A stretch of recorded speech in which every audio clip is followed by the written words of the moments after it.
Hey everyone, and welcome to another episode of Unlimited Railworks. I say this every time, I should mix it up sometime, but you know, it works. This is episode 69. Huh, can you believe that? Crazy. Huh, what a joke. But yeah, episode 69, woohoo. With me, as always, our LV. It's episode 69. Yeah, it is. Yeah, You're damn right. Yep. Yeah, it is. We're here. It is. We have little choice. I know. It's a number we can't skip. Because maybe something bad will happen. I don't know. I mean, there's something bad is just, I guess we don't have Maverick here. We still have John, though. That's already I'm a bad sign, yes. Yeah, it's an unfortunate symbol of things to come. Because, folks, we're talking about Panty and Stocking with Garterbelt. This is gonna be quite the episode, I can tell. So yeah, I guess we can go right into that. Ultimately, yeah, we're gonna talk about Panty and Stocking and Garterbelt. Garterbelt? With Garterbelt. With Gardner. Garterbelt. That's true. It is with Garterbelt. This is an anime from Gainax by the same team that made, Gurren Lagann, things of that nature. Yeah, it's really something, isn't it? It's really something. I don't know which one of you would like to start by talking about this series. But if you wanted, John, go right ahead. I feel like you're probably the most pumped up about it. Am I? I don't know. You sound your energy. You're just right You'd now. be surprised. It sounds Sure. really. So, yeah. I mean, I guess my relationship with Panty and Stocking is it's a little weird because I definitely remember watching it when I was in like middle school. And this was like back in the days where I had just gotten like an iPhone for the first time, or maybe it was even like an iPod Touch. I don't remember. I just remember like going on YouTube and people were still uploading anime in three parts, all that shit, and watching Panty and Stocking and just feeling very mischievous about it. Just very much being like, oh, I shouldn't be watching this. But rewatching it now as an adult, especially with the English dub, there's a lot of it that I do legitimately enjoy. Like, there's a lot of like art to it, and the music is fantastic, and I just like a lot of the visuals. But there's also a lot of stuff that I am now just like completely rolling my eyes at. Like, it is very juvenile, and I know, and I get that it wants to be. But there's some times where it's like the jokes don't land, or the jokes are like honestly like bad, or just otherwise there's just parts about it that I don't really like. But I would say overall it's still like an interesting experience, and I'm glad that it exists, and I'm glad that like the people that made it went on to make more great stuff. Like you see so much of Panty and Stocking's DNA and stuff, like I mean, like like Kill la Kill, or Space Patrol Luluco, and Inferno Cop, and just like other stuff that the folks that moved on from Gainax to make Trigger are making now. And I just think that like that group of folks, like I feel like they got like a lot out of their system in a way with Panty and Stocking that I think sure, they still make a lot of like immature content, don't get me wrong, but it feels like it's way more focused, and it's got more, it's got a little bit more maturity to it, and it knows what it's doing a bit better.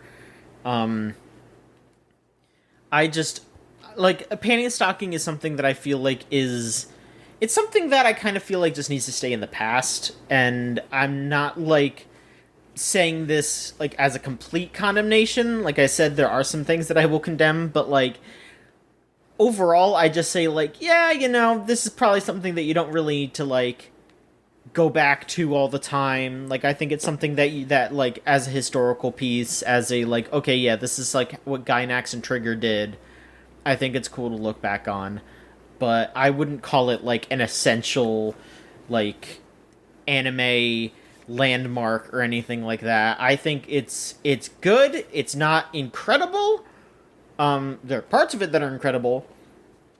But, like, I just look at what Trigger has done afterwards, and I feel like there's stronger stuff in there. That is my opinion. I can definitely see why people would really like Panty and Stocking, though, like, today.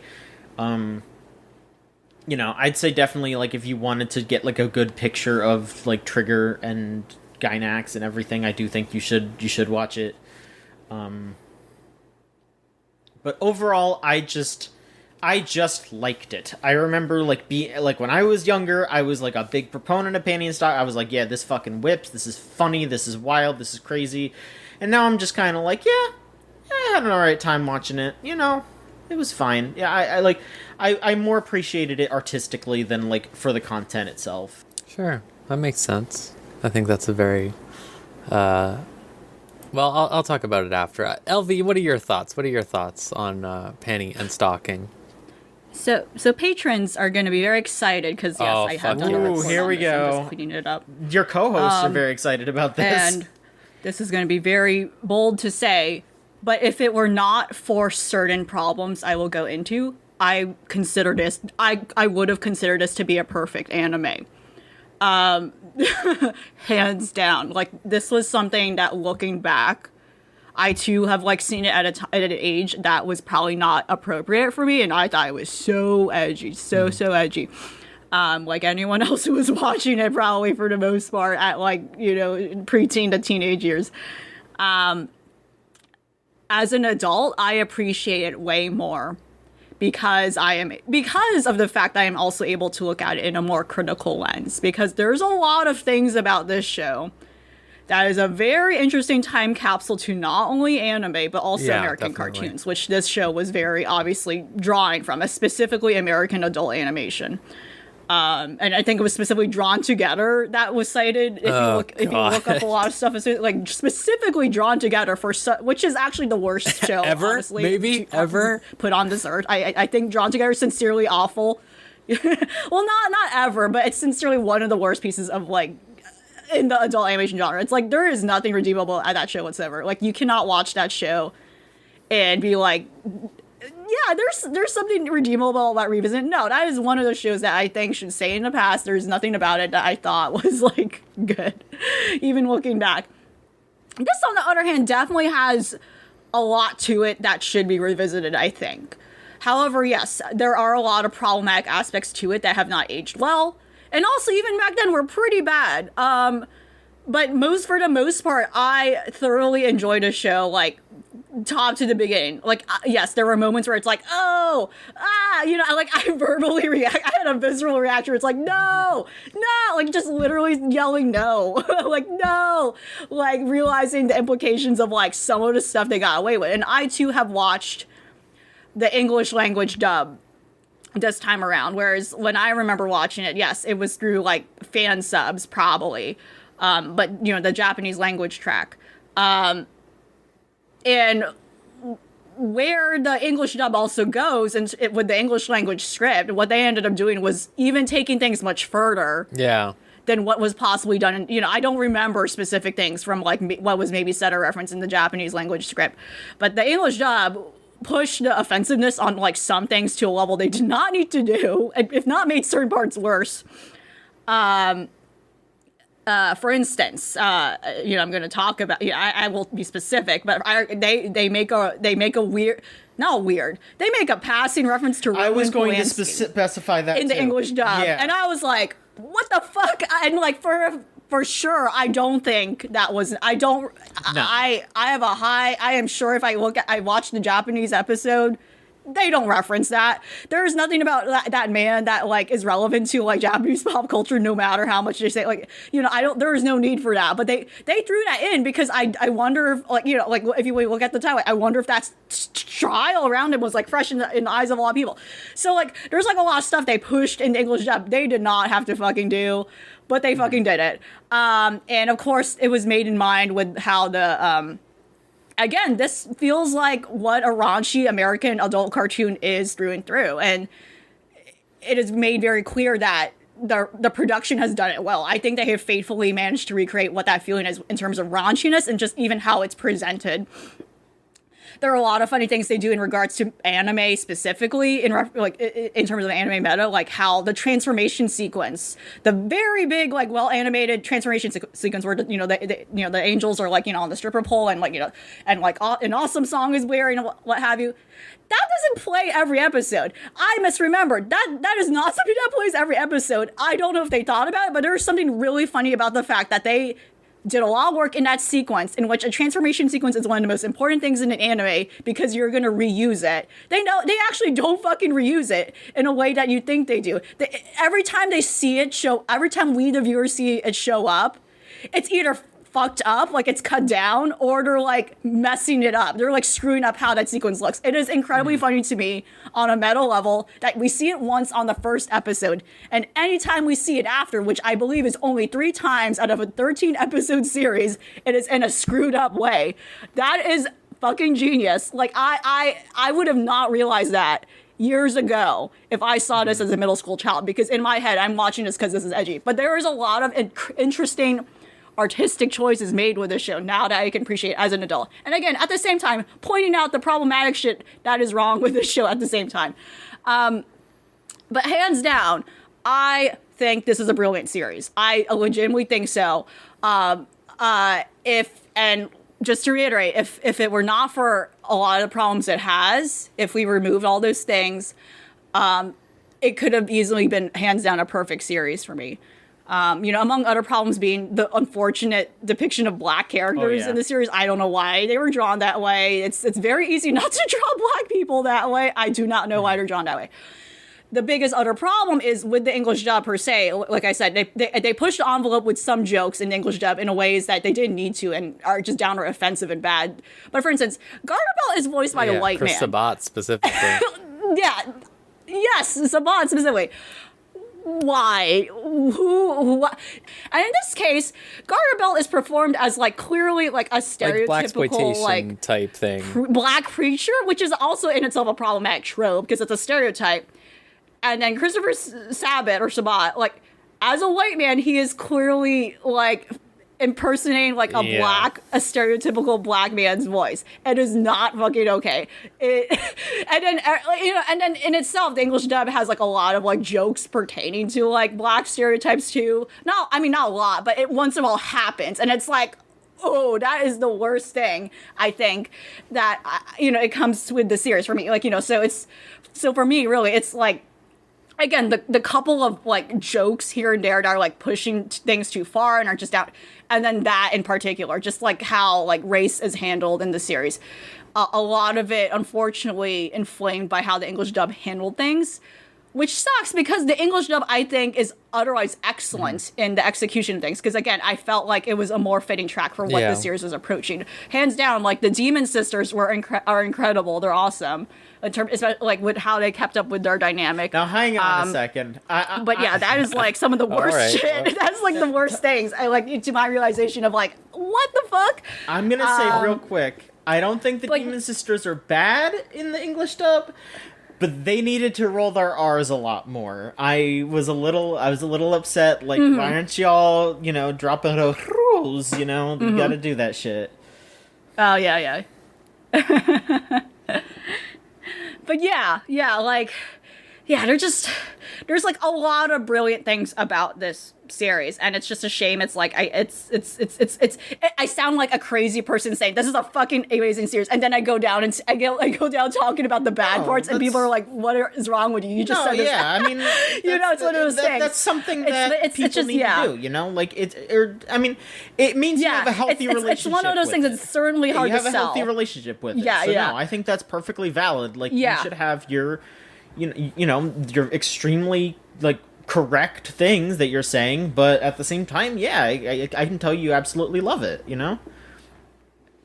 Like, no, yeah, for sure. It's certainly something that I think important for everyone to like be passionate. It's like, okay, we gotta examine this with a magnifying glass, and this, you know, we're doing that here. I mean, as an animator, you know, as an animator, you are. I just, you know, I could just like watching this show. It is very much just like an animator's like paradise almost. You watch this and you're just like, every episode is just, it's so bright and colorful. They try so many different things. Every episode has so many fantastic like animation segments. Like there's a lot of visual gags. Like all the action is really well choreographed. Like I think about how probably the best fight scene in the show in my opinion is I don't remember if it's the first episode where they meet the Demon Sisters, but it's the one where they're like fighting and like in the bathrooms and like blowing up all the toilets and stuff. Yes, it's the first episode they meet them. Yeah, it's like halfway that's through. Like the hallway sequence. Yeah, the hallway where they're like crashing their cars together. Yeah, that is just so well animated, and it just keeps going. It's so and you cool. don't like lose track of anyone. And what's crazy too is it like everything makes sense. Like nothing feels like it's insane how like it's insane how like in terms of like actual content, like this is a raunchy series, but they put it's otherwise like also if you mute it you wouldn't know. Maybe, but besides like I don't know, like the first episode, which is obviously about poop, you're gonna see poop everywhere, but like it's also a visual masterpiece, and like there's a lot of parts where there is CG, but it works so well with how the show looks as like too. So I don't know, it's one of those things where it's like this show was made 10 years ago. Why is CG like bad in anime all of a sudden? But anyway, it's something that ages well visually. It's still looks wonderful. It ages well visually, but it definitely has not aged well in terms of like writing. And again, I do question if like. And watch, you know, like, did the English script, like, push it further and just made some things worse. But it also doesn't deny the fact that, like, how some black characters are drawn are just bad, and that like, hasn't inherently in the better actual production anime, itself. really, which is the sad part. Like, I don't know why. Like, hello, right? It's like, just the one thing, like, right? Have you not seen a real person? I don't understand. You can literally look someone up. I know, yeah. Like, Google existed back then, too. I don't... Google existed? like, come on. Hello? Like, you can... It's not... Yeah. This is a worldwide known thing. Like, the issues of blackface is like, here, just literally don't do this. That's it. That's all you have to do. Don't accidentally design something that looks like this. I don't know why it's hard. But yeah, overall, like... I agree. I agree. Like I'll in a sense, like yes, I do think it's something worth revisiting. But I also do agree to an extent, like it is something that does not also need a season 2. Like there's a whole opinion of like how the ending is, where it just ends on this weird cliffhanger. Which I actually don't consider. I don't know. I don't consider it to be cliffhanger because I feel like like when you say something's a cliffhanger, there's an expectation that the story was not supposed to end there. I think they very much were like, no, this is it. We're just gonna have a fuck you ending where it doesn't make sense. I sincerely think that was an intentional trolling. I don't think they had. I could be wrong. I don't know what the actual truth is, but like I don't think they had any intentions of like continuing this further or like thought about that. Really, they were just like, you know what? Fuck it. We're just gonna make something weird. We're just gonna make up some weird twist here that makes no sense. We're gonna make people upset, which is the whole intent of the series. We're gonna make people upset. So it doesn't surprise me they chose to end it in a way that has indeed made people upset and still has made people upset. Years later, there are many people still annoyed that this doesn't have a season 2. I don't think this series should need it. This series does not need a season 2. It's okay. And there are many episodes in the series too that end on a strange note. Like the zombie episode, they didn't really resolve, like, and like, okay, whatever, they wrapped up and like that they're fine the next episode. They didn't really explain if this, again, like riffing off of like how a lot of like American comedy series specifically, they're episodic. They don't really have a long narrative arc where we should care about the progression of the characters. Things kind of just reset the next episode. That was the whole intention. I think about how, like, you know, you'd think about like Billy and Mandy or something where characters would just get killed or whatever. Yeah. And in the next episode they'd be fine. Yeah, characters literally get killed. Yes. I was gonna say too. I would love to just hear like an interview or something with some of those folks and just like to put it to rest. Yeah. Because I think the reason why people are still hung up on it is just because it was like right after Panty and Stocking that Gynax kind of went the way that it went. So that's why just that lingering question of like, if Gynax didn't fall apart, would they have made Panty and Stocking season 2? Like I think that would be an interesting thing to just be like, you know, just to like have an interview or something where they just go, nah, we wouldn't do it. Because the thing is, though, is that Trigger has the rights to Panty and Stocking now. So if they did want to do a season 2, they can do it now. And I mean, honestly, at this point, maybe if they would, if they were asked, maybe they would say, yeah, we've always wanted to do this because, you know, now they have the rights to, and then they can just do it. And, you know, it would be it would be a super huge pop for them, you know, if they were just like, hey, guess what? Decade later, it's back, you know, people would flip out about that. So, you know, I don't, they probably wouldn't, you probably wouldn't get an actual straight answer out of them now. But, you know, it would be interesting because I do think you're probably right that it was just a joke and they weren't planning on doing anything. But at the same time, there's just that chance because we really could have never known because of what happened to Gynax. So. So like I get that, but I feel like that ending is like very deliberately we're never doing a season 2, we're just doing some bullshit thing. Like just the entire way that they talk and everything. Like it's so like it doesn't feel like a continuation that needs to be answered for. It just seems like a we're fucking around type shit. Like because I mean like everything is just immediately undone and then it doesn't matter and like it's it feels like a joke at anime's expense where it's just like here's like, oh man, if we were gonna make like how would we make a season 2 after all this happened? Well, it's because Corset's still around even though they totally killed him, and there's another keyhole even though they got rid of the first one, you know, like they're just like, okay, yeah, sure, whatever. Yeah, that's what I thought. So my take on this anime is that I'm the big trigger head here, I think. And I had only seen half of this in like high school, I think. And I remember always being like, everyone's like, oh yeah, it's great, it's really, really good, it's really good. And the animation is very good, like you said, LV. It is exceptional, I would say. It is that. You can tell Hot After Gurren Lagann just going really crazy with their stylistic choices and stuff like that. Like, right, this is like something different. They have the passion in them to like just keep expanding upon their ideas that they're like, because you can see like when they do like their attack in the last episode or whatever, it's very Giga Drill breaky with all the like rotations and modularity and detail behind it all.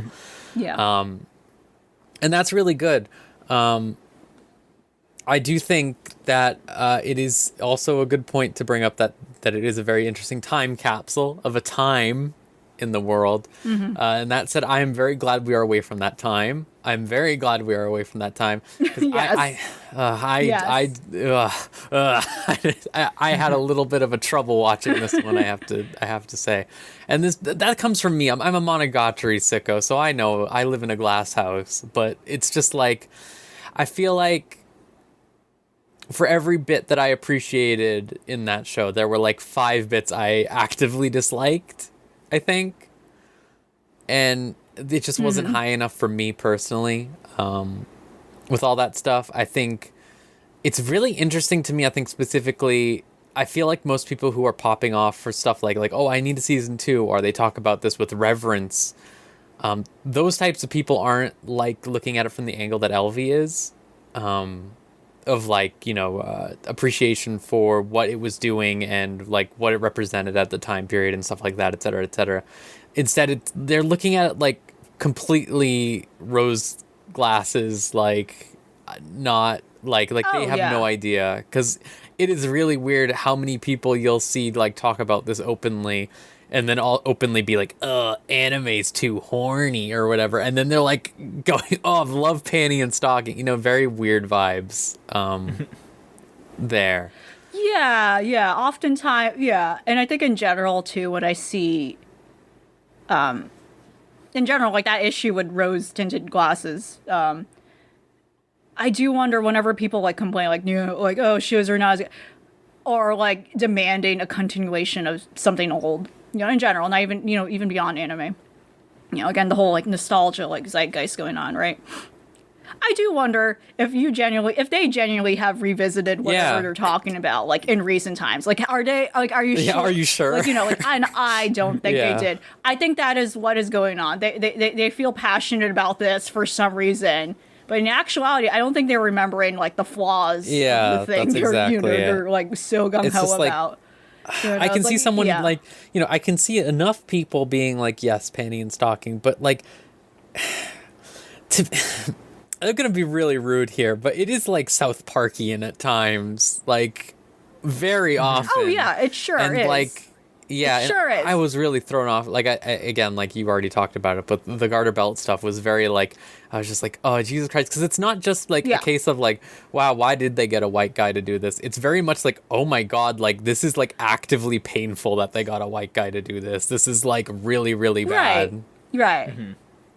It's one thing if, like, the performance wasn't him trying to emulate, like, at first I was like, like, the moment he started talking, I was like, okay, like, oh, is he just doing a Southern, like, no, he went in on, like, certain vernacularisms, and just and then the jokes came with him being a black character. It was just like that.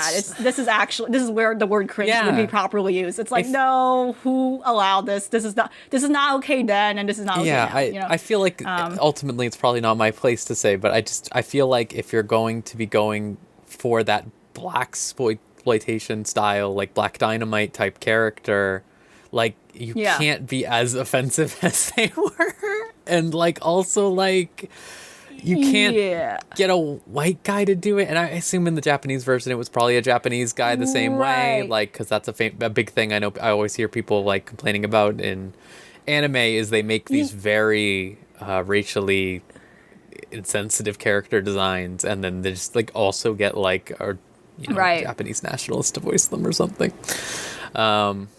Yeah, right. In that case, I wouldn't. In case I wouldn't know if they're putting on a certain voice, because again, not familiar with the Japanese language. So if they are too, that's also bad. But I wouldn't know, unfortunately, for that. In that case, if they are, but for sure, at least in the English dub, like understanding the English language. Yeah, this is bad. This is bad across the board. And like looking past, you should have casted like an actual black man if you wanted this performance for some reason.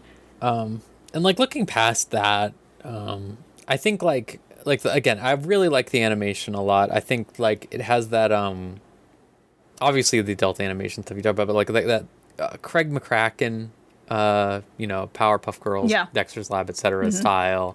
And a lot of that, like it is really interesting to see that style specifically with I would not say a budget, but like talent.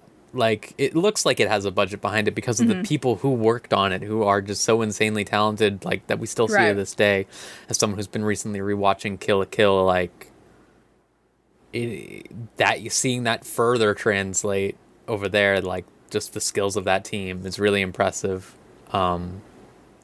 I think John put it well also that they really did get it out of their system, because people complain about stuff in Kill la Kill, but having recently watched Kill la Kill, it is not as bad as this, like not even by like a mile with any of the stuff that it does. Oh, for sure. Except maybe one thing, obviously, but like you look at like what Trigger has done since then, and it really does feel like that was their like years ago, me and John talked about Fate Extella, the game, and compared to Fate Extella Link, where Fate Extella feels like the writer Kanoko Nasu is like the horniest motherfucker in the world, and he is like like he is fucking just like turned on insanely before he writes every single chapter in that game. And then you play Fate Extella Link and it's like he took a cold shower before he wrote everything, and it's just like it's all very clinical. That is sort of what it feels like to compare Panty and Stocking to Trigger's later works.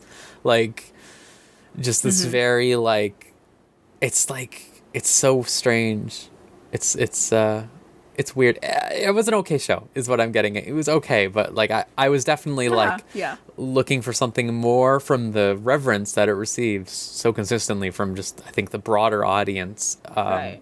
And I would be very curious to ask a lot of people who are always like standing Panty and Stocking, for lack of a better word, when the last time they saw it was, because I feel like it's the type of show I would have definitely watched as a teenager and been like, haha, they said boobs, you know, that haha, they fucked. Wow, that's so funny and crazy, because I am a teenager and this is really amusing to me.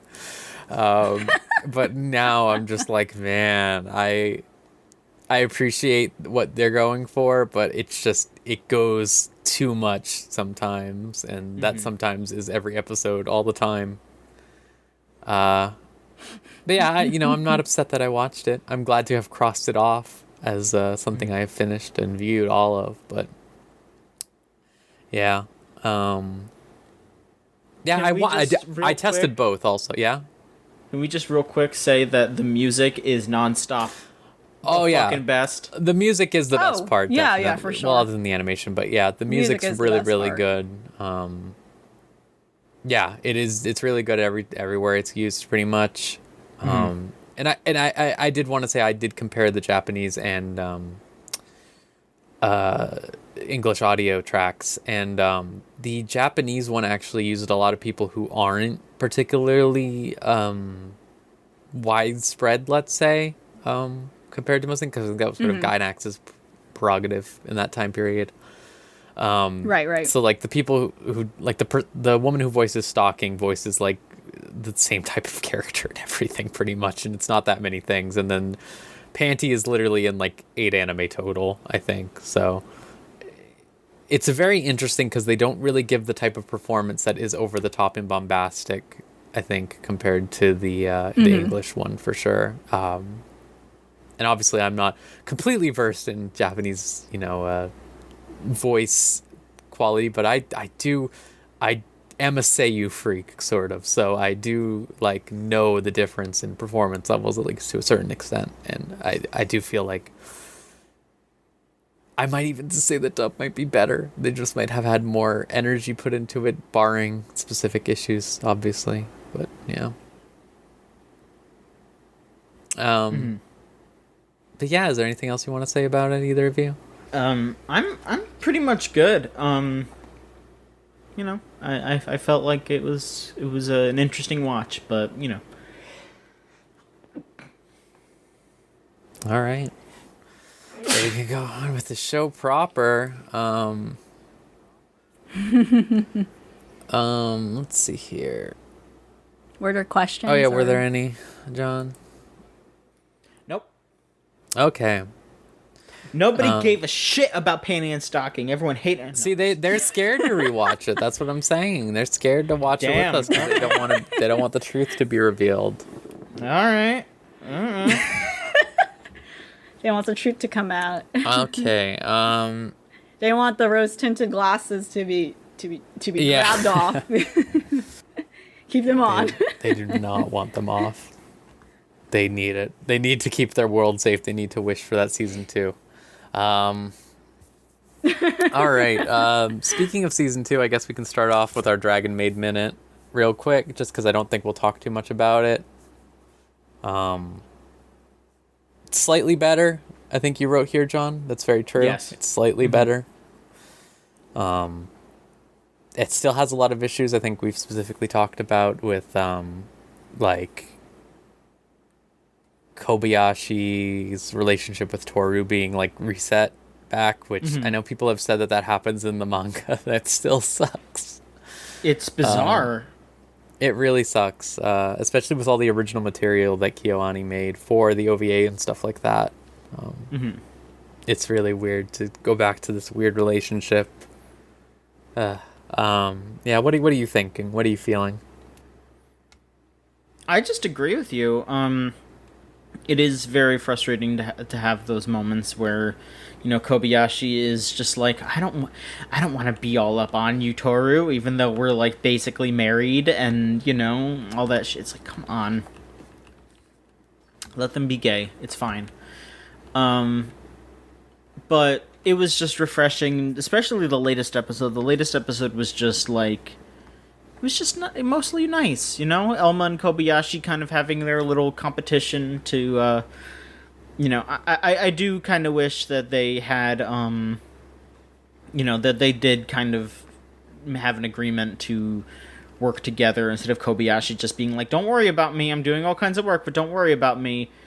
But I just like to think that Elma is there for her if she needs her, that sort of thing. That is kind of what I took from it.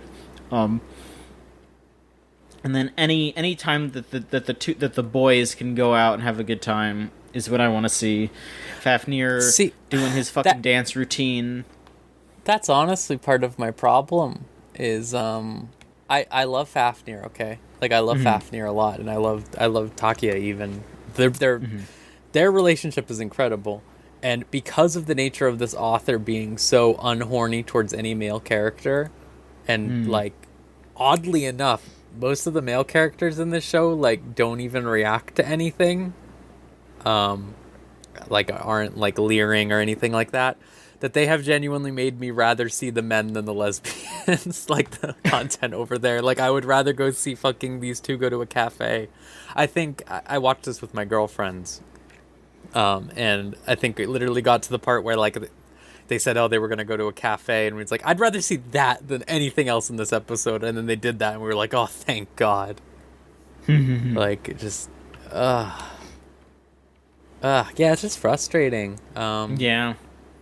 It is frustrating because I just complained about how I felt like there wasn't enough like highs going on in Kobayashi or something like that. Not Kobayashi, Panty and Stocking. And the problem is with Kobayashi is the highs are so high, like it's so good, and it's so like really just the content that I'm looking for in a slice of life like that, and then they just like piss all over it. Basically, is what it feels like all the time. It's oh man, it's really frustrating. But yeah, I don't want to go too far into it because I feel like we talked it for 40 minutes last time. I think that's like enough. Yeah. But yeah. All right. Let me see. We also both watched Jahi. We did. The Great Jahi Will Not Be Defeated. What did you think of that? Because I've read the manga before. I don't think you have. So I have not. Yeah, I was wondering what you would think of it. I think Elvie, you read the manga, right, for this? Yeah, I read the manga. Okay. I have not seen the anime yet, though. All right. Well, from my uninformed position, I thought it was very cute. I just thought it was cute. Jahi and her boss have a really fun dynamic. I was not expecting them to go with the boss just realize like finding out that she's a demon lord and just immediately being like, you've been through so much, don't worry, I'll take care of you, I'll give you a raise, it's okay. It's just cute. I don't know, I don't have too much else to say besides that it felt nice to see. I know, Rose, I know that you said that you preferred like Demon Girl Next Door or whatever, Yeah. which I get, but overall it just kind of like sat there and absorbed it and was just like, yeah, this is a cute little show. I like to see Jahi, and I like to see her going through all the shit that she goes through, and it's animated like, I don't think it's like amazingly animated, but it's animated well enough that like it's fun to watch. You're not just like, your eyes aren't glazing over because it's all just the dialogue. Like they put in effort in the animation. But yeah, I mean, there's only one episode out so far from when we recorded this. It's not like a shit ton to talk about, but Yeah. overall, I'm looking forward to it though. I'm glad that I'm glad that I started watching it. It's fun. Yeah, it is fun. I think the specific way that I would refer to, I think specifically this anime adaptation as well. The reason I prefer Machikado Mizoku, I should just call Demon Girl Next Door. I'm sorry I do this to you. I remember when the Boku no Hero was happening, and you just kept saying, "Stop calling it that," and I was like, with that one, okay, obviously it is a Yuri, okay, but also like, I think like it's specifically like. Has just that element of male gaze that is, I think, pretty apparent. Oh, totally. Just yeah. like the breasts, the non-stop breasts all the breasts. time. Your breasts ruined my Christmas. Like, that's how I felt. Like, it was just like did the owner of the restaurant really need J cups that are constantly moving? Did we need this? I don't know. The breasts. And it's just like, yeah.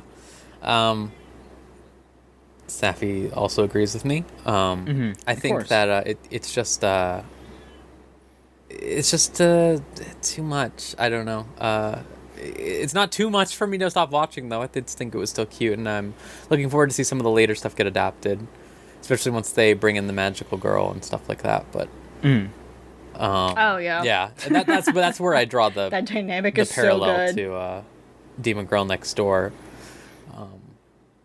But yeah, it's a fun little show. It's a fun little show. I'm glad that it has finally gotten an anime. I really would have expected it to happen sooner. Like, I know it's only been around for like 5 years, something like that. But yeah, you would have thought it would have gotten one sooner because people have some things these. Yeah, it has a following. People have been using her as icons, including us. I was gonna say both you and Walker. Oh yes. A while. Yes. No, yeah, 5 years or so. Like, there's been things being adapted. That baby, like literally only been out for a year, and then let's say, the anime at the same time. Like, nuts, you know? Like, so I don't know. is just getting I don't know how that system next works. season, and it's like, how did that happen? Like, Oh. I feel like everyone was talking about Comey for years and years and years, and it's just so strange. But yeah, it was all right. It was all right. Salvi, you're watching the Higurashi. You're watching new Higurashi. I'm watching when the cicadas cry. Yes. They're crying. Oh, no. Are you? It's still summer. Huh? Am I crying? No, I'm laughing. Uh-oh. That sounds worse. You've been trying the game recently, or like you dipped your toes in it, I think, right? Am I right, or did I mix that up with someone else? I was playing the game a little bit. I do want to get back to it, but Ace Attorney and SMT are taking up my time right now. Yeah, a lot other things need attention right now. Yep. Yeah. Oh man. So to reiterate, this is a sequel to the sequel. It's a sequel to the new Higurashi series that popped in last season or so, or no, well, maybe 2 seasons ago, I think. Yes, there you go. Or 1.5 seasons. I don't know. I don't know how to quantify that, but that people were very misled that, like, oh, this is a totally new thing. You can just pop right in. You don't need previous knowledge of the franchise because it's a franchise at this point. Yeah, oops, it is. You do need previous knowledge of the franchise. It is indeed a sequel. It was a stealth sequel. Because one of the most biggest things that happen in the show demands previous knowledge. And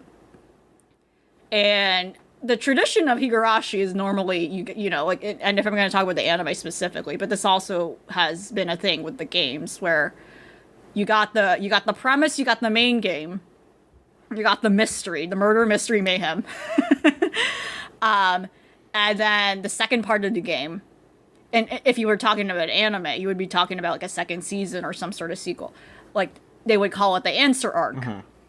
Which basically, the answer arc is like a different perspective. You're probably going to get a bunch of different perspectives from other characters that were involved in the story that you didn't get before. And they're called answer arcs because they are giving you the details of like what really happened, or like who was the real killer, or like who was the real antagonist of the whole thing.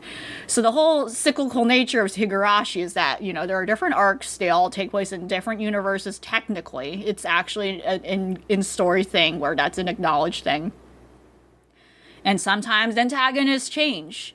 At its core, Higurashi is a horror series franchise, but it's also a mystery through and through. You will not know shit will not make sense like until you reach a certain point in like watching the anime or playing the games. You know, they will not make sense until you maybe hit a certain point. And this is what the second season is to Higurashi Go. This is now Higurashi Sotsu, which is the answer arc to Go. So there you go. That was my convoluted explanation of how some of the Higurashi stories are structured to now talk about the show, actually.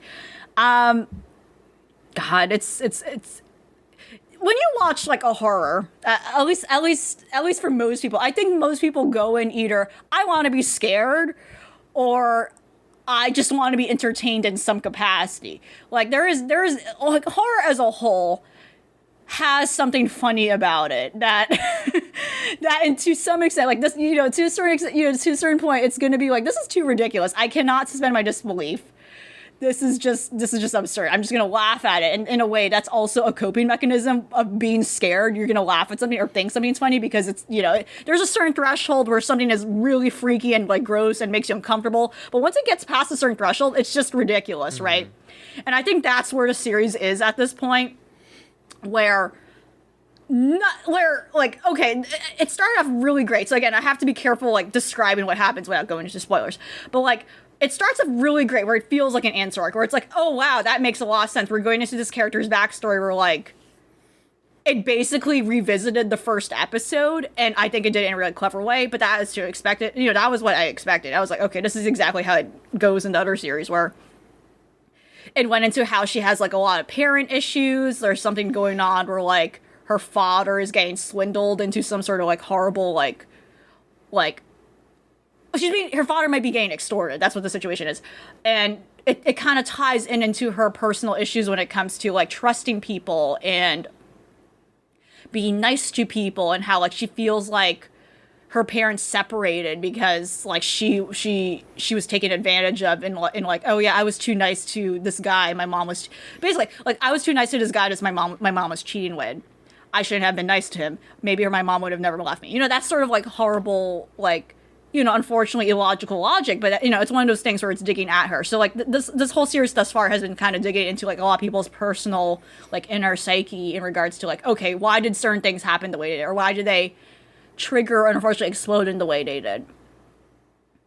But I would say the series is very tasteful, but not being like, no, you know, about not being like blaming people's like mental health issues as being like, no, that's not what's going on here. It's very much a series about like, there is something paranormal going on here. There's some outside force making things worse.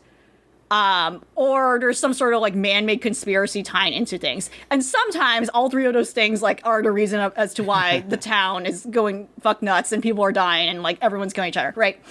I don't think the series has ever done a thing where it has blamed people's personal problems or personal health, you know, personal mental health issues as being the core issue here. Like, no, I think it's more than that. In this case, I feel like they're trifling them though. Like they're trifling them.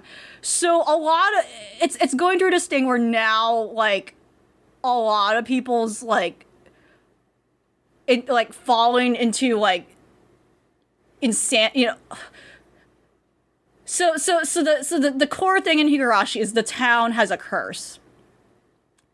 The curse is tied to what might have been like years ago. The residents have slighted the local god, and now like that's why there's some sort of threat in regards to like some sort of syndrome that causes people to go nuts and kill each other people, and it's very much tied to like the curse, you know. So there's two things at play here, which again, as I've mentioned, the elements of like there's a paranormal thing, and then there seems to be some sort of weird man-made thing tied to pseudoscience in a way, and if you you know, if you combine those two, that's what the deal is.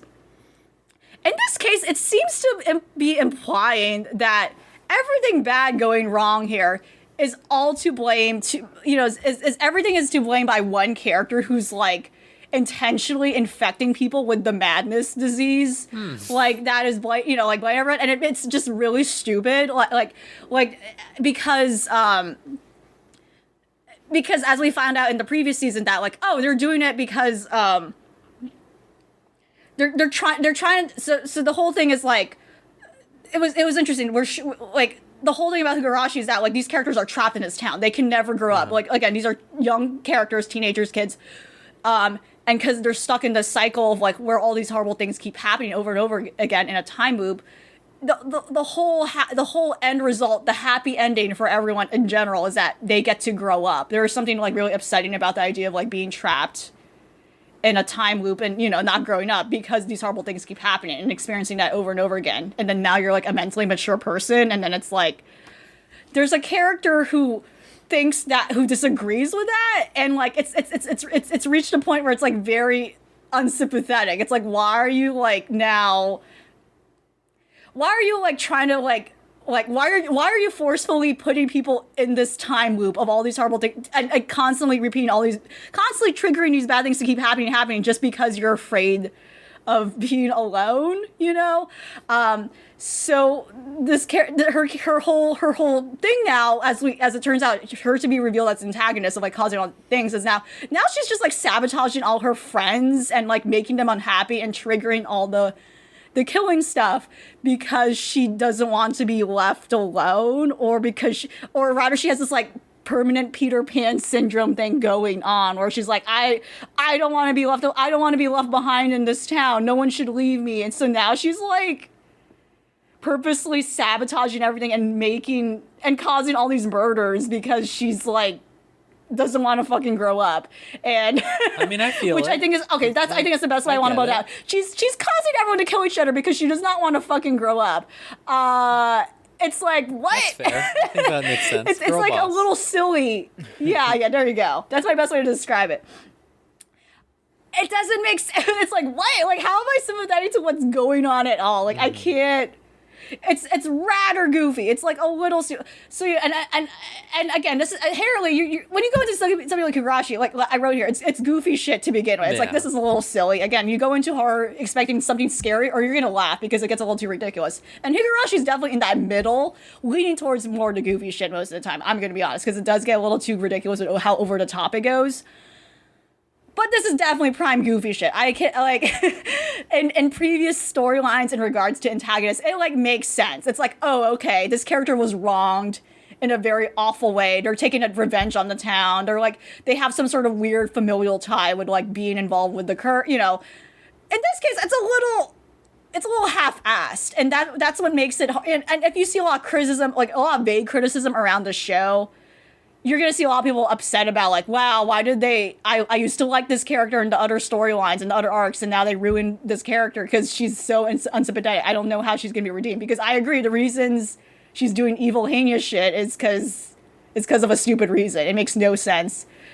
So in a weird way, without the core motivation of, like, why the villain is doing the villainous things, it's just now, like, okay, Higurashi right now is just, like, a silly thing to watch if you want gratuitous violence. There's like, okay, I don't know. Like, I don't know where the story's going. And it just seems like, oh, I have this feeling they're going to try to redeem this character, but then it's just a little, I don't know, her actions are pretty repulsive at this point, where it's like, I don't see how they're going to turn this around and resolve it in a peaceful way. But I have to say, yeah, gnarly shit happening in the latest Higurashi episodes, and I'm like, damn, that's fucked up. But that was fucking cool. It's like, whoa, that was gross. But wow, that was kind of cool though. Really funny whenever there's a censorship and like a censorship shape, like a little bar or a circle, and it's just the most tiny thing, and it's like they didn't fucking cover anything. I see everything. Like, they cover it at a tiny bit, like a circle, like, someone has a stab wound, for instance, and it's just a tiny black circle on the stab wound, but I see everything else. You didn't help me. You didn't shield my eyes whatsoever, but I'm glad you tried, which I think, like, also similar to, like, like anime porn, for instance, like hentai, like they just cover just enough because again, Japanese laws with this stuff is just very bizarre and dated with these things. That like, okay, we met the quota of like how much we covered. Don't worry, the children are safe, but children should not be watching this anyway. But it's just that's still funny to me. The censorship, the goofy censorship is consistent at least. That's pretty funny. But yeah, I'm watching this, but yeah, I can't recommend this if you have not seen anything else. Like for sure, this is probably like one of the weakest storylines because it's a little silly. It's very, very silly. This is beyond sillier than like anything else, I think, in the Higurashi canon so far. That said, I was concerned that they were trying to tie it with Umineko no Nakanori ni. So far, no. I don't think that's the case. I think it was a fake out last season.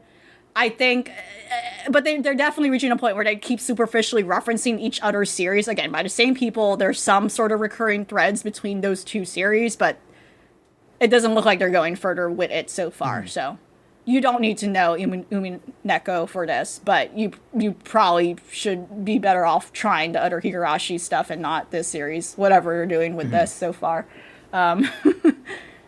It's confusing. It's not bad, but it's confusing. It's confusing, and I don't know the point of it, which is what a lot of other people have said. It's like I don't know what the point of this is. Because this is all original stuff. This isn't like an adaptation like the other stuff. This was a like, no. I don't think it's no, it's not adapting anything from the games. It's certainly taking certain arcs from the games, like certain backstory elements and whatnot, to add to it. But no, it's not. From my understanding, it's not adapting anything from the games. I do wonder, and I just realized this, I just remembered this. I wonder if they're tying it, I wonder if they're tying this right now in some capacity to the Higurashi Gacha game that is actually a thing right now that I think about it. Why am I surprised? There is one. There's one. So, and the only reason I found out about it was like on April Fool's Day, they had an April Fool's joke where the characters went to Sanrio Land, or there was a Sanrio thing, and that was the only reason I found out about its existence. So, but that was apparently just an April Fool's joke. But yeah, there is one. It's been live. I don't know what you do in it. I don't know if it functions like the visual novels, but I think it has gotcha elements in some capacity. Oh, right, they had the Sanrio crossover. I forgot. Yeah. Yeah, they had the Sanrio crossover, which was for April Fool's. Well, actually, I don't know if it's a gacha game. See, unfortunately, I assume things are a gacha game when I think a mobile game now. Like, it's bad. But it is a mobile game of some capacity. I don't know how it works. Like, again, I don't know if it's just games. Like the Monogatari had like that's true. Where it was just like you just collect cards of them or some shit. I don't know. Yeah, but there are totally new characters in it. So again, it does make me, thinking emoji, like what is going on there. Also, the character designer is the exact same character designer for this anime. So, I don't know. That's just like, oh, they look exactly the same. That might have been intentional. I don't know.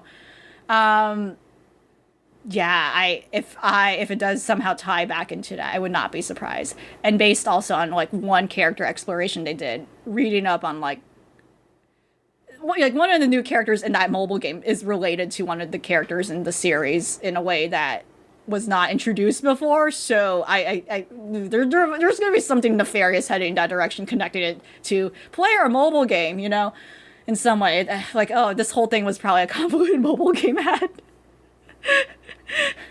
But with how anime so is many anime lately, these days. not surprising. Stealth mobile game ad. A very long, very drawn-out mobile game ad. 2 seasons. Very long, drawn-out, violent mobile game ad. Is the mobile game violent, or is it just like, oh, here's everybody happy? No, I'm pretty sure it'd still... probably just be the same. It's probably just the same. Okay, let's see here. So, my update real quick, Remake Our Life is continuing down the same path that I keep complaining about. I don't think I complained about the beach episode last time, but they did a beach episode. Uh-oh. And it was very like... Uh-oh. Not to vent about a bad article that I read online, but I read Anime News Network. I know this is a mistake, but I read the Anime News Network episode review for the beach episode, and they said something that really drove me insane, which was they said, I really appreciate how intelligent they were with this episode where they had a bunch of fan service on the beach, but it was specifically the type of fan service that only existed in 2006 that you don't see in anime anymore. And I was like, you are insane. What? It was because it was literally just the most like boring, like, oh no, the girl's boobs fell out and now she's hitting people because they saw her boobs, which they have already done in this series 3 times, by the way. This show, I think, has a very negative view of women in general. It's just very like, it has this idea that like. Okay, this is going to be a really insane comparison, but you know the video game Katawa Shoujo? Okay. Yeah. Okay. Yeah. So the art girl in that. Yeah. Okay. Yep. And honestly, all the girls in that, but especially the art girl in that specifically, they give this idea that like artists are just like insane and you can't, wrap your mind around them. Like true creatives, true visionaries, etc. They're absolutely nutty or whatever, and it's just like they're doing that in this to an extent, but like very low key. But it's like very infantilizing, all the women, like in a way where it's like they're like really obvious things, and then like it's just like, but they don't know that they should do this. They have to have the generic man come in and tell them this. And again, this is a time travel show, and none of it has anything to do with time traveling, okay? So, like, he knows what all these people are going to do in the future, and obviously he doesn't want to tell them that, because he doesn't want to, like, fuck shit up for them or whatever. But, like, he doesn't even say, like, well, I think this is where you'll excel or whatever, and I like thinking about, like, their strengths as artists in the future. Like, he doesn't even, like, think of anything. He just says really generic platitudes, and then they're all like, oh, I love you so much, main character, man. You are so cool. And it's just like, come on.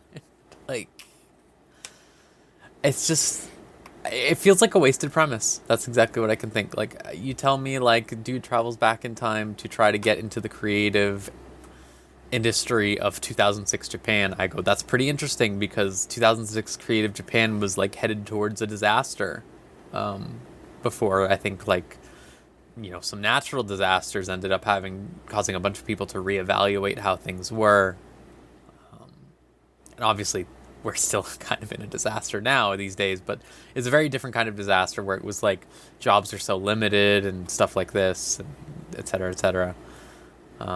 And there's just no analysis of like exploitation or anything like within this industry. Like they lean into that a little in the opening episodes, but then he doesn't seem to acknowledge that it was exploitation or like deal with it.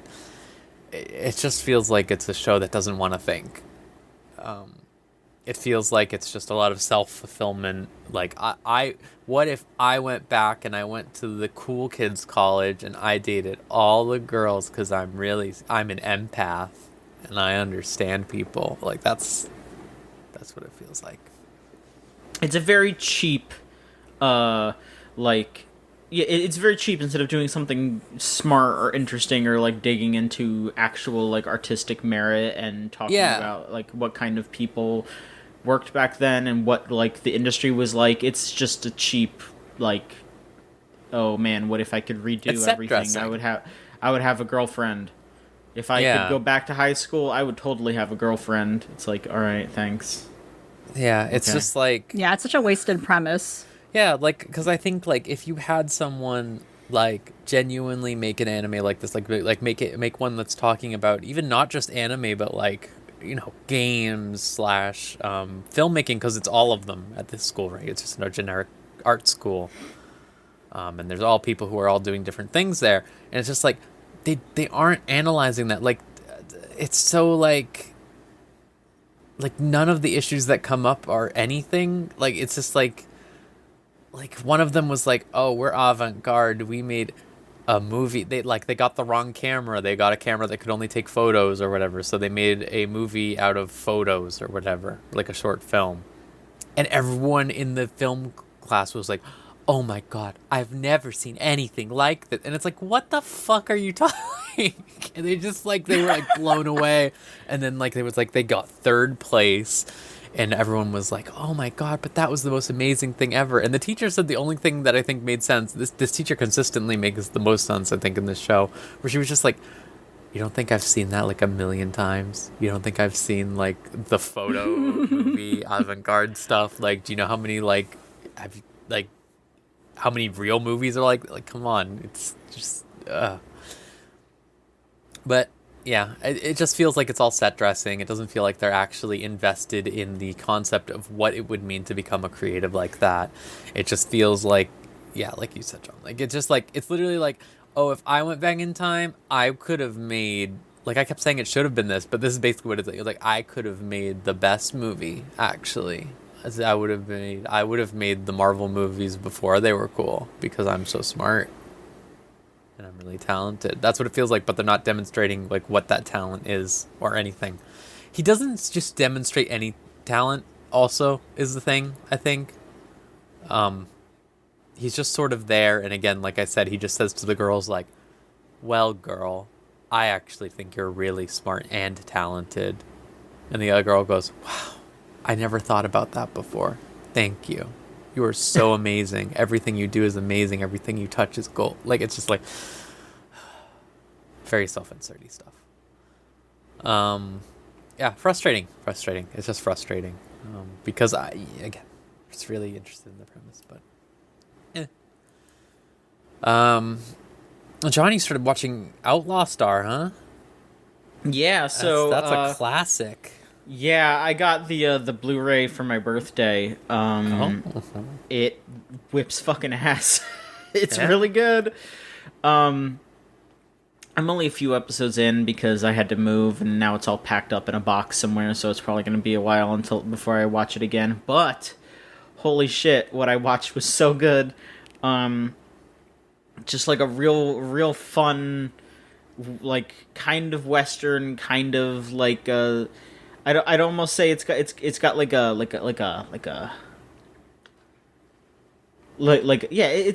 a Western. It's got like a Star Warsy space kind of vibe to it. It's got some mysticism. It's got some fucking wild off the goop shit. It's all kinds of stuff.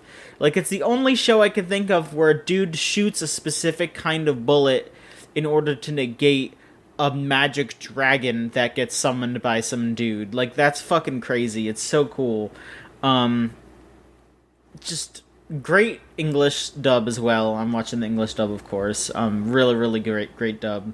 Fantastic music. Everything about it is super nostalgic because I watched the Toonami version when I was a kid. So I have a lot of warm memories to this. But it is also very nice to see the uncensored version, as you would say, because you get to hear people say damn and hell and shit, and that's it. I love to hear it. But no, it's nice to have, like, you know, like actual gunfights and actual combat and all that. Like, it's a fucking treat. It is a fucking treat. I don't want to just, like, go off completely because I haven't finished it. But just, like, the 3 or 4 episodes that I've watched already were just so much fun. And I'm definitely going to keep watching it once I dig out the Blu-ray wherever it's packed. Pog. I haven't seen that since I was, like, a kid. What? Did I? Actually, I might have rewatched it in, like, 2014. Yeah, I think I did. It was good. It's good. Good show. Yeah. Good show. Yeah.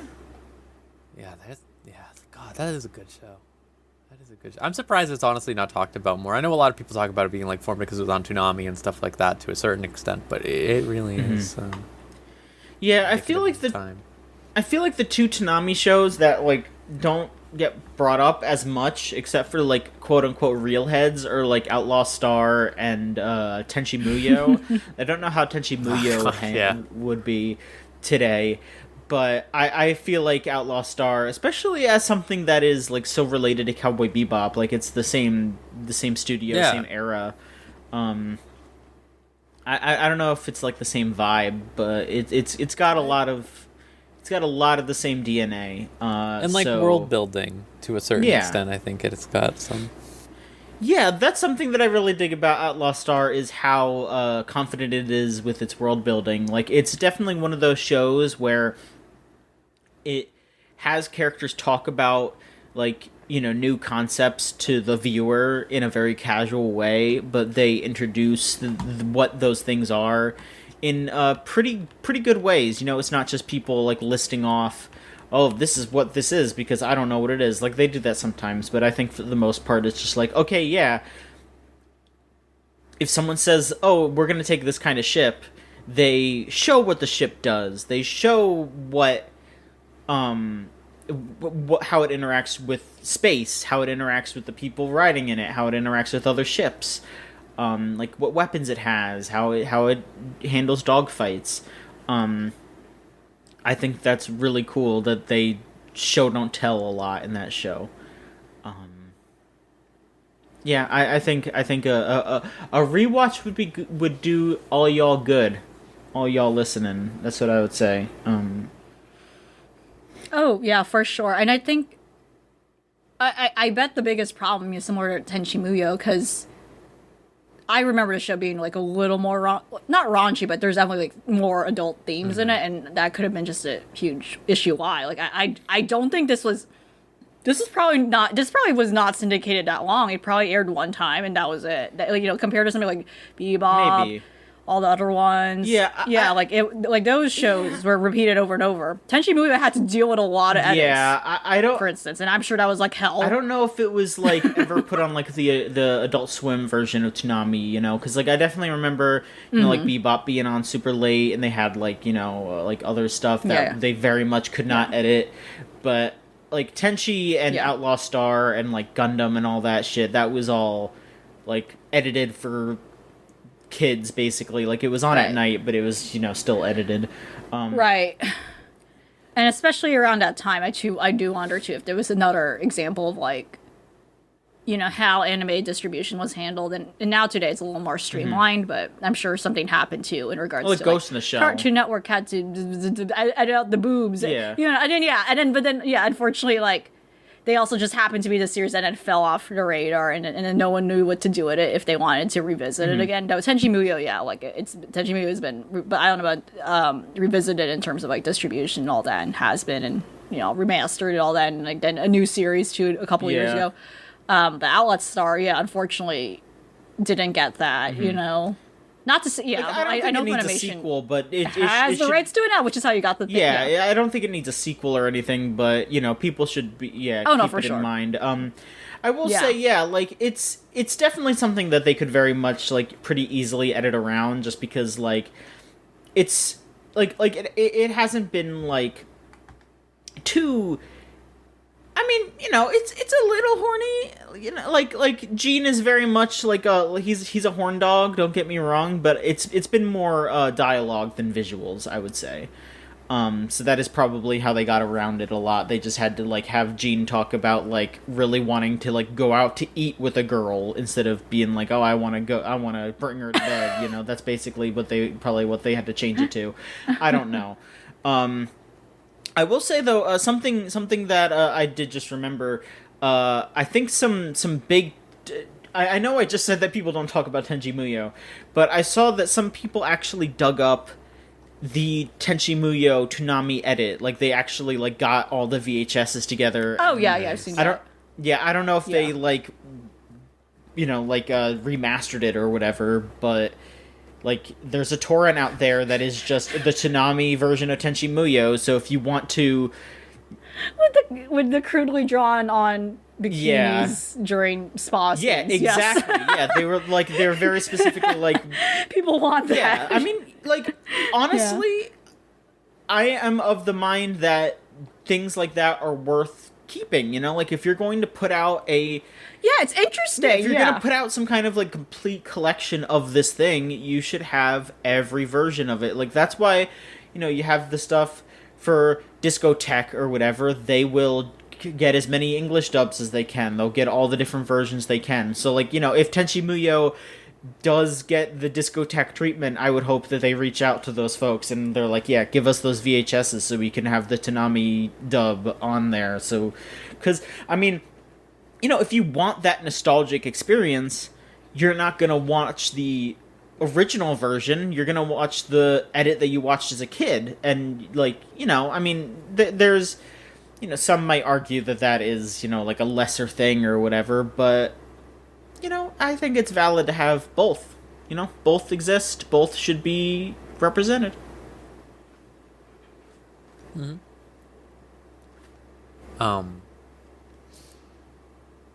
So I only really have one more thing I think I should really talk about because I don't want to get too into complaining territory. Mm-hmm. Let's talk about Spirit Chronicles, which is a show I've been watching. It's an isekai, okay? But get this, there's a twist. No, it's pretty standard isekai stuff, but it does have an interesting gimmick that I sort of like, which is so basically an entire bus crashed, okay? And they all got isekai'd, every single person on that bus. But they didn't get isekai'd. They're dead. But a bunch of random people in this other world got all of their memories. Okay. But they're still the person that they were. So it's not like Bookworm is a good example of where they just get overwrite them, right? Which is a terrifying thought to me. But where she just overwrote this 6-year-old or whatever. So they remain themselves basically, but they just have. Well, no, to clarify, the 6-year-old was dying, so it's not like it's fine. She didn't kill the 6-year-old was. The 6-year-old died under different forces. She just snuck in. Yeah, she was on her way out. It's okay. She was just simply filling in the space. She was moving in. So, sorry, it sounded bad. This is just pretty generic isekai stuff, and it has some issues. It has the thing that I think a lot of isekai and it works in general have, where it is always every single thing has to be people misunderstanding a situation and doing something mean to the protagonist for no reason, something like that. But it's been it's been okay. It's been okay. It feels like it's a less offensive version of Shield Hero, if I'm being real with you, sort of, to an extent. Okay. They had the slavery bit, but they sort of actually explained why it's bad and stuff, which is more than Shield Hero does. It's just a weird little show. I don't know. I just think it's really weird because it's just some of them are it's a little girl got isekai'd or whatever, or she's a little girl still in this world, so she has literally no idea or can even comprehend what is going on in any respect. And I think that's a more realistic thing compared to that's the sort of thing with Bookworm. I love Bookworm, but sometimes you just sit there and go and they address this in Bookworm. They have her very much go off on 7-year-old tangents or whatever. But it's still a thing where it's this is a 7-year-old and she's running a massive mercantile empire. I think this having kids that actually act like real kids and how they would cope with a weird thing like that is at least remotely interesting. But yeah, it just sort of spoke to me with the case of I wonder what it is about isekai that's obviously isekai itself is wish fulfillment, right? It is a means of, I think, coping with a fear of death to an extent, right? And but also the concepts behind remake our life, right? Even the idea that you could have this idealized life that isn't the one that you're having or whatever, something like that. But the way that they always do this thing where they have this quote unquote ideal life and then everyone is out to get them is just very chill out, man. I know for a fact that most of the people who write stuff like this have never had anything bad happen to them even remotely comparable to this stuff. So it's just like, how about you just chill out? How about you just like write people who are people?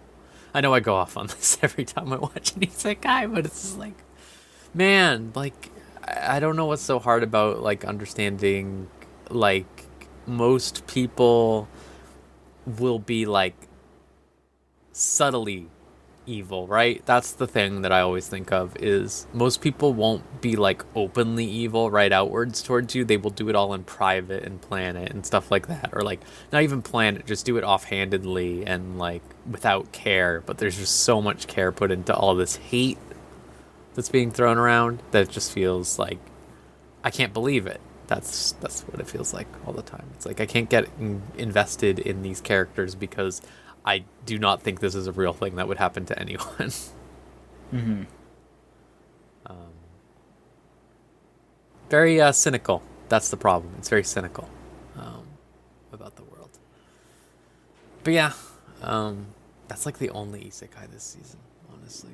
Also, so that you're watching. No, that I looked at the list. There's like 3 total. Rose, what the fuck are you talking about? We went through all that shit. We went through the like list. 50.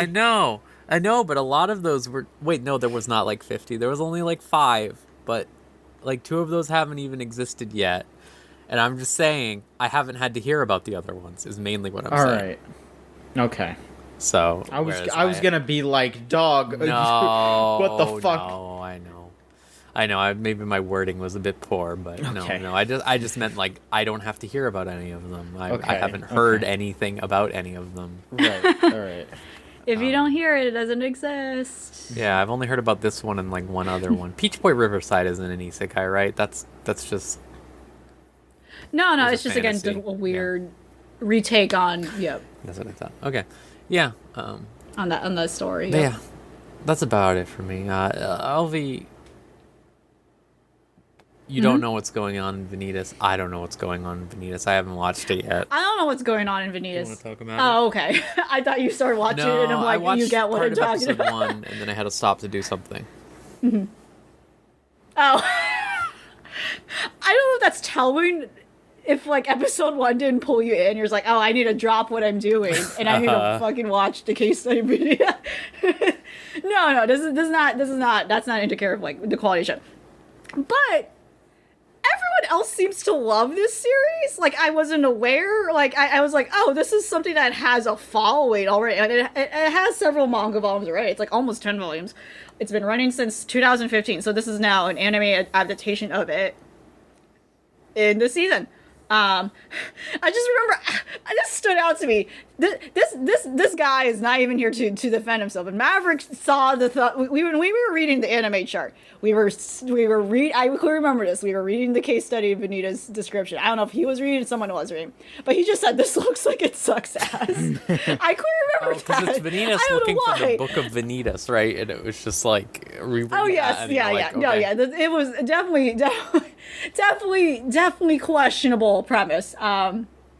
But no, it doesn't suck ass. I'm gonna defend Jason Vanitas at least here, if he cannot defend himself for those initial impressions.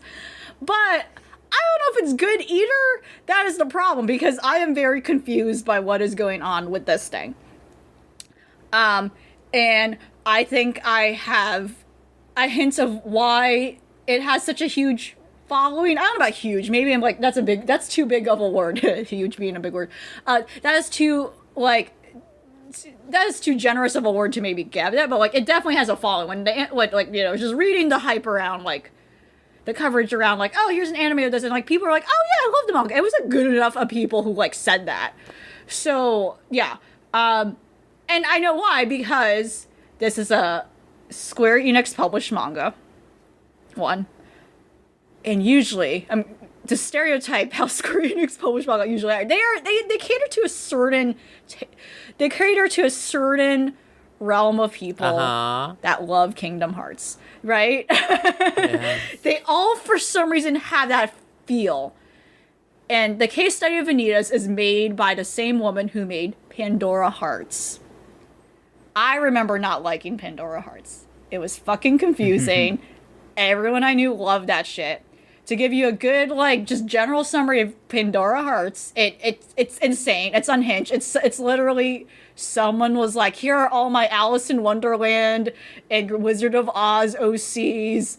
I'm just gonna throw them in the ring and make them do shit. I'm gonna have this convoluted pandering to fellow Kingdom Hearts freaks like me. But I that's exactly what this is. That manga came out around that time when Kingdom Hearts 2 came out.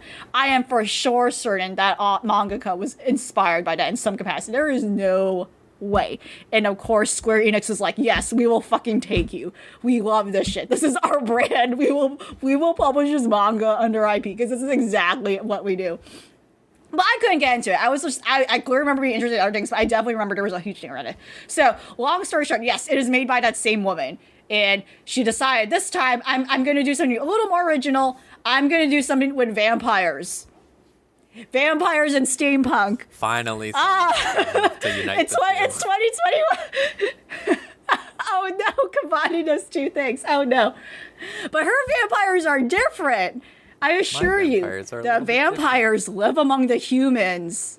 They're nice. The vampires are nice, and they live among the humans.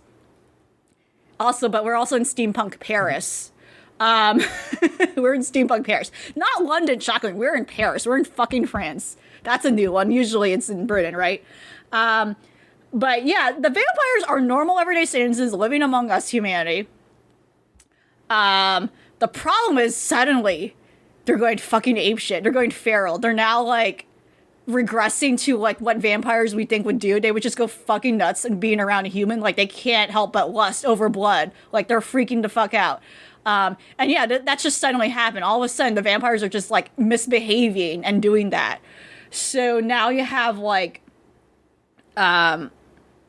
this guy coming around saying, like, I'm a vampire doctor, but also I'm trying to find the Book of Anitas, which supposedly will cure the vampires because it was like a sacred book to the vampires when the vampire civilization was founded, or just this huge convoluted story off the bat. Like, hey, I'm finding this, like, I guess sacred equivalent of, like, the first Bible to vampires, right? You know, or some holy book to the vampires, the holy grail to vampires in a way. But, like, I need that book because it's gonna solve all the problems. And then he ends up working with this vampire. So, okay, human doctor looking for sacred holy vampire book that will cure the vampires, working with this vampire guy. But when it gets confusing is that literally in the middle of the first episode, the human doctor has vampire powers. All right, yeah. And they don't really go into that, at least up to where I'm now. Like, they don't really explain anything. Like, he gets bitten and nothing happens. But then also he can do vampire things. At least how this universe is showing the powers vampires can do. Like, you know, like, but it doesn't make sense. He might be a vampire too, but they're just being a little weird with it. Like, they up front, he was like, I'm a human, and they don't really challenge that either way. Or he's a special human, but they're not really. I don't know. They're not really. I don't know. Maybe I'm missing something. Like, maybe they're leading up to something in some way, but. Yeah, whole thing overall is just like, yes, the vampires are not supposed to be fucked up, but they're fucked up right now. We're gonna fix them. We're gonna look together. And yes, there's very apparent, like, gay subtext. These two guys working together. We're gonna work together and, like, be gay, do crimes, and we're gonna find this vampire book. And that is really what this series is. And it's clearly catered to a very specific demographic that is not me. As panicked as I sound, because again, it's a little confusing as to, like, what they're doing with that setup. Where, yeah, like, what vampires are supposed to do is, like, a little inconsistent. Again, not clear to me if, like, a character is supposed to be a vampire or not, and like, also, yeah, the rules of, like, how the vampires are, like, working in their civilization is doesn't make sense to me. It just feels like something that's, like, making up rules as it goes along. So that's why I'm just, like, again, confused with the plot and a little confused by, like, people who really love this shit. But again, I was not someone who liked the previous author's work, and maybe it's just like the habit of like, yes, this is what she does. It's gonna be like she's gonna like lore dump you and like throw you into this world, and you just kind of have to take it as you go, right? But yeah, how the the animation is great. Like the action sequences have been pretty sick, like pretty good, pretty strong. Like yeah, basically like how the vampires like just go feral and lose their mind. Like they're basically being corrupted. Like that's how it works. They're being corrupted. All these weird dark tentacles come out of them. They're just bleeding ink. You know, it's very interesting. There's like weird, like there's something about it that is a little avant-garde to it. It reminded me a lot of like. It does remind me a little Shafty, like when those parts go in, when those parts trickle in the action scenes. Those are cool, but like every other, like say like every other segment of the episode is just normal. But like when the fucked up shit happens, it's like interesting to look at. But again, it's a confusing series so far. It's just you're just kind of thrown into this pool. And you're like, okay, deal with it. Just like accept the truth of what's going on, even though the truth kind of doesn't make sense or is not a little clear. But it's otherwise, yeah, a very stylish series. It looks good. I'm shocked that it's been consistent so far from what I've seen. But I can't tell you. I can't tell you what's going on though. I can only tell you the premise of what I'm supposed to be following. I'm gonna say like. But steampunk warning, your though. trepidation, I think you have sold me on it a little more. I think I will check it out. Yes. It definitely sounds. I know I'm a. Yeah. I'm gonna stick with it, but it's like I don't know what's happening. Well, I'll take my notes and then I'll let you know next time when I finally come watch it. See. Yeah, maybe you'll understand. Yeah, I'll use my doctorate in nonlinear storytelling. Yes. All right. That about does it, I guess. Unless there's anything else either of you want to talk about. I'm good. Just have a little quick episode since we're down a man. Yeah. Maverick's busy. So, I mean, I would have watched more, but I have also been busy. I have also been busy. I was not home. Yeah. So I was fucking moving. So yeah. Yeah, I think this is just Maverick is also summer. moving. So yeah, it's a busy time right now. Elvie's doing a million things as usual. Yeah. So Yeah. we're all just taking it easy, but it's fine. I mean, like we started this season by saying, you know, this isn't a banger season. We're not going to be talking about like an odd taxi every week or anything like that. I feel like the Maid Dragon was a bit of an outlier with how much we wanted to talk about it because of its impact, as it were. But yeah, I think probably next time around. We don't know if Maverick will be around for the next one.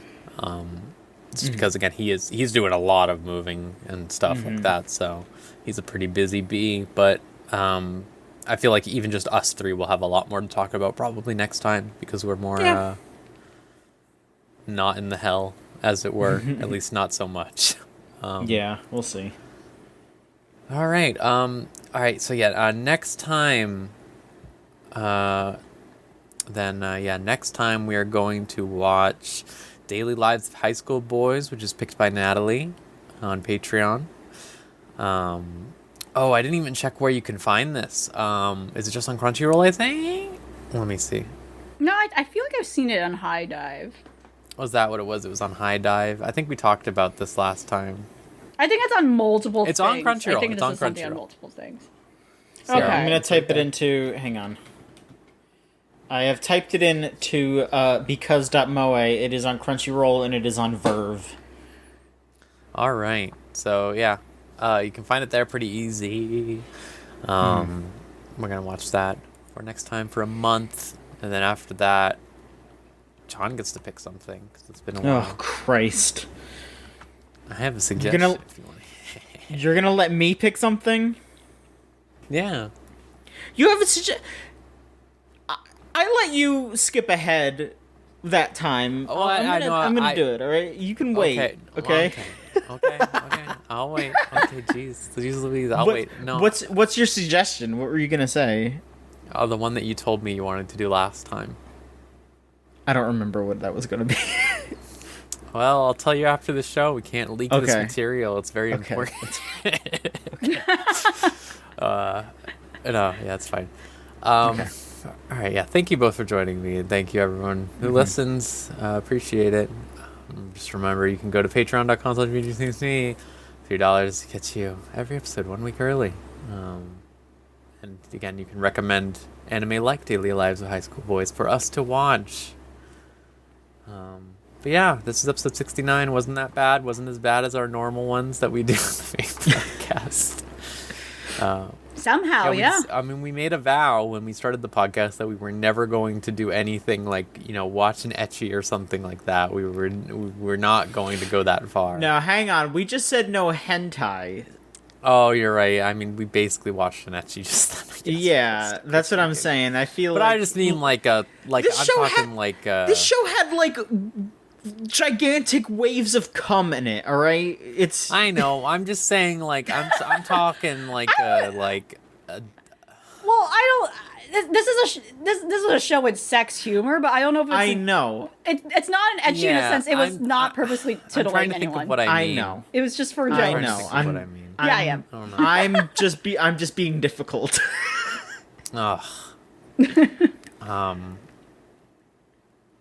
Well, it's not difficult to record a podcast with y'all. Thanks everyone for listening. I don't know. That's a really weird Great segue. segue. Yes, it is, Rose. It's very difficult with us. Are you kidding me?